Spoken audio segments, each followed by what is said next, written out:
যাক, বইটই গোছানো হয়ে গেছে, এবার পড়তে বেরিয়ে পড়ি। উফ, গরম গরম ম্যাগিটা করা হয়ে গেছে। এ বাবা, আমি তো চামচটাই আনতে ভুলে গেছি। যাই গিয়ে তাড়াতাড়ি চামচটা নিয়ে আসি। উফ, আমার যে কি হয়েছে না, সবকিছু ভুলে যাই। ও, যেই দেখেছে আমি পড়তে যাব, অমনি দিদি নিজের জন্য ঝালঝাল ম্যাগি করলো। দাঁড়া, তোকে দেখাচ্ছি মজা।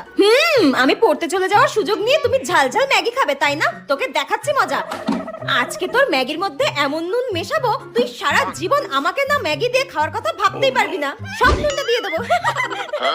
তাড়াতাড়ি করে এবার মিশিয়ে দিই, যাতে ও কিচ্ছু টের না পায়। টের যদি একবার পায়, আমাকে মেরেই ফেলবে। পালাই এবার। এই তো চামচটা পেয়ে গেছি। এই নে বোন, ম্যাগিটা খেয়ে নে, ধর। ম্যাগিটা তুই আমার জন্য বানিয়েছিলিস?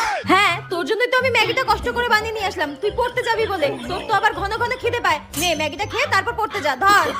কেন যে নুন মেশাতে গেলাম? খাচ্ছি খাচ্ছি খাচ্ছি। এটা যদি আমি একবার খাই, আমাকে শিওর হসপিটালে অ্যাডমিট করতে হবে।